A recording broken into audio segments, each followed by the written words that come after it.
What's going on, y'all? Zach Knight, founder of Advanced Line for Veterans, ATL Vets. We've already heard from Bentley Sangster talking a little bit about everything happening in Jamaica.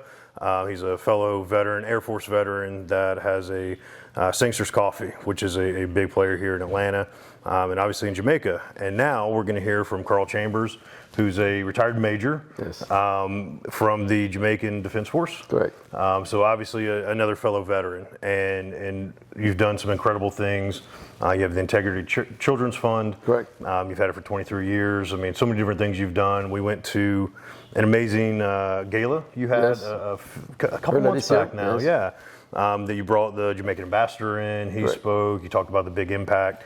I want to dive into the impact you've made with ICF, some of the different things that you've seen in Jamaica and some of the support you're wanting to do. But before we dive into that part, let's talk a little bit about more of your background. Sure. Obviously a major, so you served for a good few years. Yes. Had some good stuff. Tell us a little bit about that journey, being a veteran and then leaving the force. What'd you get into? Sure. So, and once again, thanks for the opportunity to chat with you and your team, ATL Vets. I was inspired to join the Jamaica Defence Force because of my grandfather. My grandfather served in the British Army and served in the Boer War. And he was a teenager.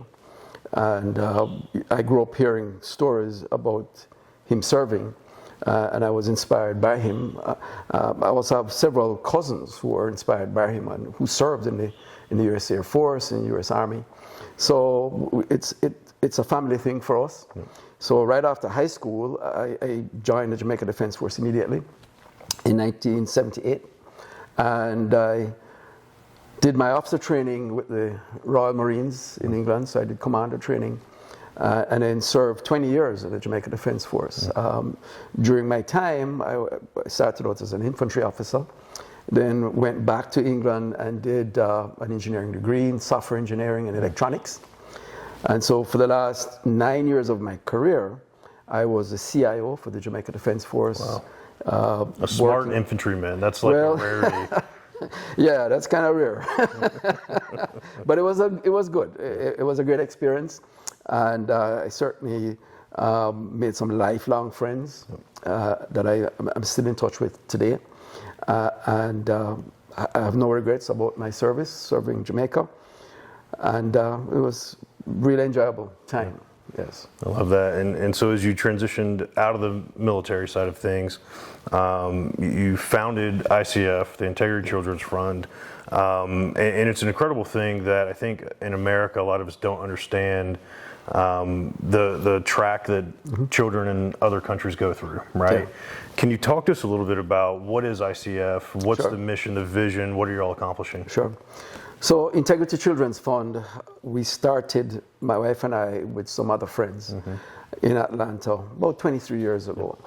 Now, the problem that we're solving is a problem of teenage illiteracy, which is still a significant issue in Jamaica and in the inner city communities in Jamaica, like Trenchtown, which is known for the birthplace of reggae, where Bob Marley lived. Yeah. And the adjoining communities to Trenchtown, we have found that there are several numbers each year of kids who get to age 10, 11, 12 who are functionally illiterate. And for various reasons, they can't read. Some are dyslexic. Some have, due to poverty, they can't go to school. They have to go and hustle. So by the time they get to age 10, 12, they're functionally illiterate. And so for them, it's an issue. And so we support schools that prevent that issue, that problem. So we have one school in Trenchtown, which is a remedial school, that takes in children at age 10 and rehabilitate them, educate them up to age 15, and then they do an exam and then go to regular high school. And we've been doing that now for 23 years. We've helped hundreds of kids make that transition. That's what we do for those who get to age 10 and can't read. For the kids who are age 1, 2, we have several schools that we support that are called basic schools. And these are the preschoolers or infant schools, as they're called in Jamaica. And so we support a number of those schools at that level where we pay the teacher's salary. And the way to prevent a kid getting to age 10 and can't read is to teach them to read before they go to school. So by the time the kids in these basic schools get to age 5, 6, they're able to read. Yeah. So that's solving the problem long term. So we're into getting kids to learn to read and to write and prevent them getting to teenage years where they're functionally illiterate. And I want to give a little context for this piece. Because again, in America, I'm born and raised here in Atlanta, right? So I've traveled the world and I've seen different things, but I think it's hard for a lot of us to have context of what a kid goes through in that. Because for us in America, it's like you go to school and you learn to read and you write and do all the things. One thing that you mentioned is some of the families, due to poverty, the kids have to go out and hustle, make some money to support the household, right? Can you talk to us a little bit about, in the schools you're standing up, what does the learning track look like? Is it similar to what we learn, ABCs, all of that? Tell us about like the curriculum you're teaching. Right. So Jamaica follows the British educational system, and at the elementary age or the preschoolers, it's similar to what you would learn here in the United States. You're learning phonics, you're learning concept of numbers, and you're learning to essentially come to grips with the English language, learning, fundamentals of reading.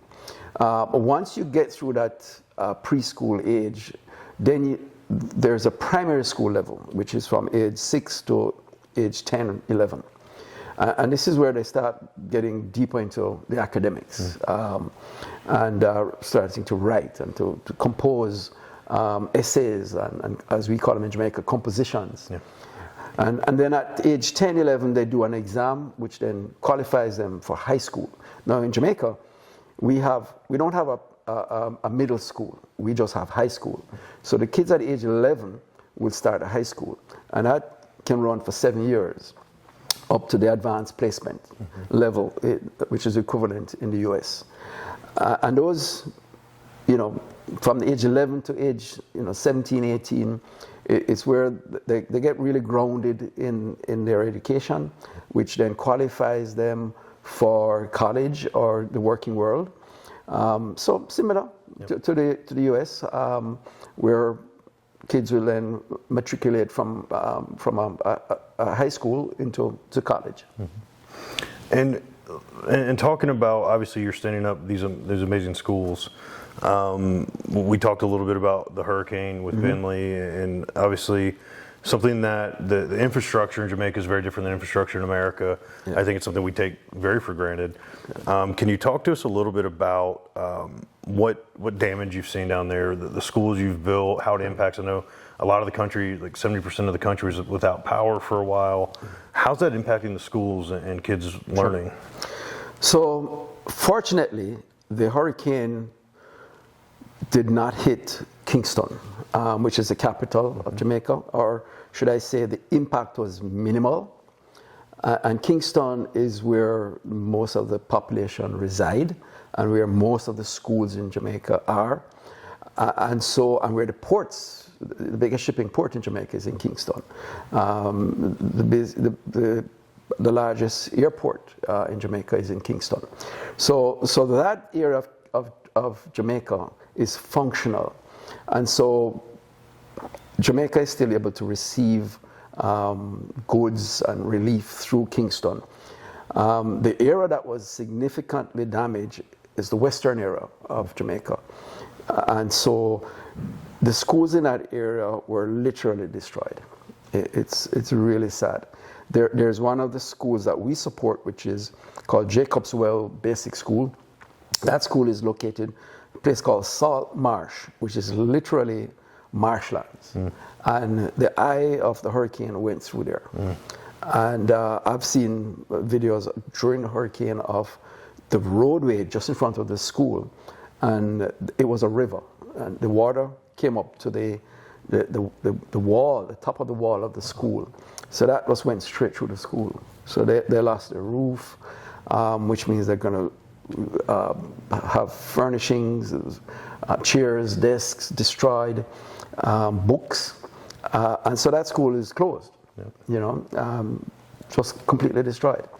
And that's a typical story across the western side of Jamaica. High schools, primary schools, literally, it's a war zone, completely destroyed. So those schools are closed, sadly.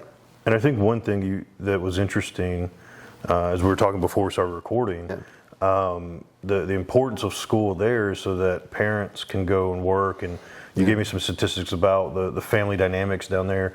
Can you talk a little bit about that? Where it's not the education piece is important, of course, and just the daily life in Jamaica.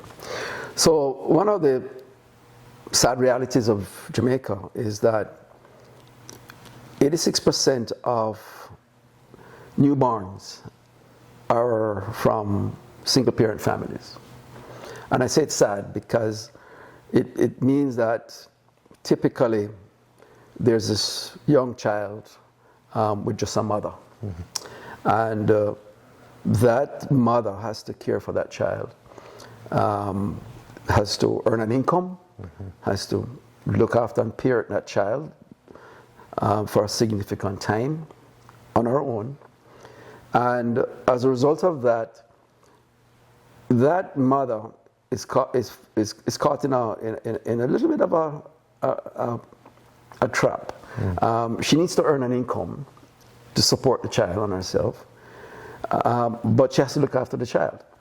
Interestingly, the basic school system in Jamaica helps that mother, because the basic school allows for that child at age 2 to attend school during the day. And so it becomes not just a school, but really a daycare. And that allows that mother the opportunity to go and work and earn an income to care for the child. So now with those schools destroyed, those basic schools, that facility is no longer there. So now those mothers are now have a significant challenge of how do they earn income when there's no basic school. Right.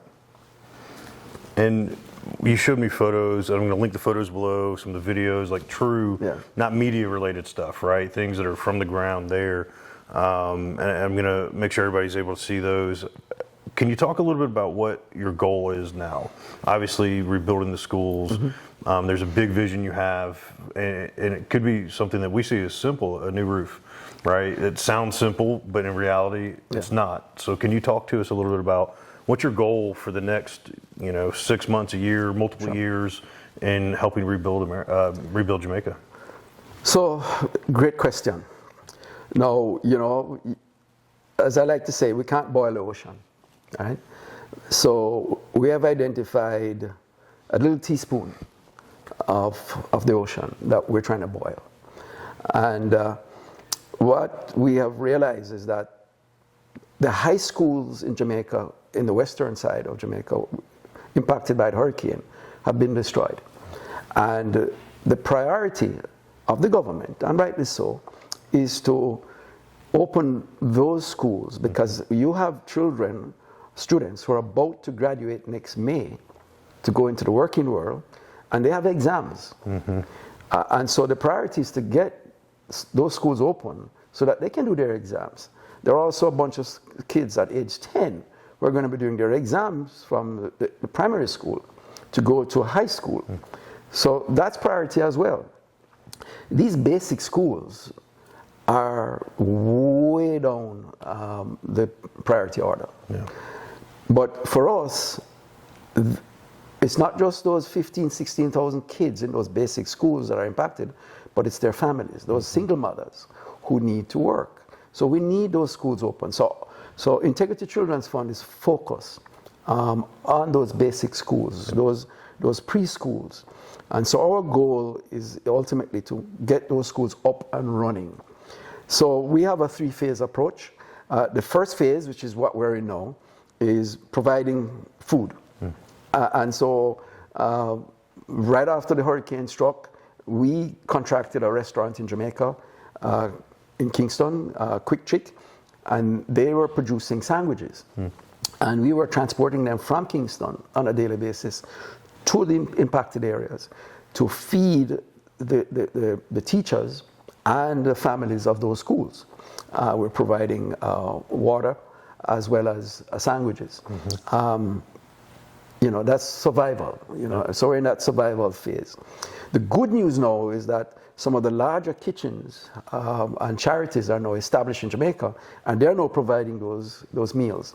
So we're quickly going to be moving to our phase 2, which is we're going to provide temporary accommodation and structures so that those schools can be open. And what do I mean? We're going to be providing tents, so that there is a roof. We're going to be providing furnishings for those schools so that schools can start.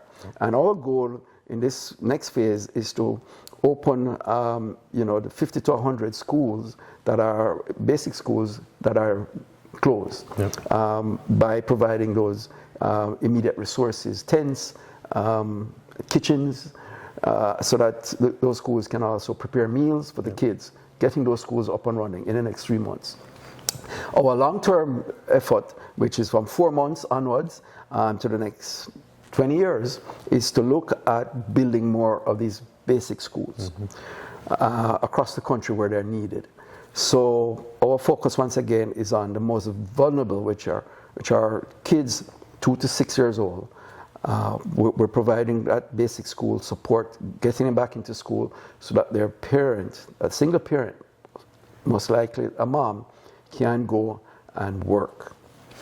I think that's a big thing, and you're going to see, I'm going to link it over, you're going to see a list of things where obviously the financial support is going to be a very big aspect of this, so you're able to put it into the proper things to rebuild. Right. But we're also going to see a list of other things that you can provide, whether it's sleeping bags, tents, different accommodations to make this really feasible, and we're going to see that list below. So it's something that as we go through this together and we kind of highlight different parts of this journey, we're going to update that consistently. We're going to make sure that you're getting the resources you need. And this is where I think the veteran community can really stand together. I think there's a lot of things that we can do where a lot of times veterans are lost after the uniform. How can I find purpose and passion? And I think supporting a fellow Jamaican veteran, I think this is an opportunity for us to get together and really have purpose and passion again. Yeah. So, and I like that. And I really appreciate the offer from ATL Vets to help us and partner with us. An important point I want to make, and that is, Jamaica has a limited number of tradesmen, carpenters, plumbers, electricians, and they're fully deployed right now. And so we're not going to find a carpenter readily to go and repair a roof. Right. So we are going to have to bring our own carpenters. We're going to have to bring our own plumbers, our own electricians. And so partnering with your organization is going to help us in that regard, and we really appreciate that. So we're bringing, with your partnership, a self-sustainable program where we're bringing resources, where we're going to be providing not just material resources, but human resources. Absolutely. To be able to go in and do the necessary repairs to these buildings and open these schools. And that is great. We also have a lot of Jamaican veterans who are wanting to get involved. So I look forward to seeing veterans from the Jamaica Defence Force working with the US Vets as we bear arms together. I love it. I love it. So y'all heard it. You'll see things below, linked over. Make sure you step up if there's something that you can do to support this. You heard it right here, how we're going to rebuild Jamaica and have veterans rebuilding Jamaica. So, Karl, I appreciate your time, brother, and looking forward to many good things to come. Thank you. All the best.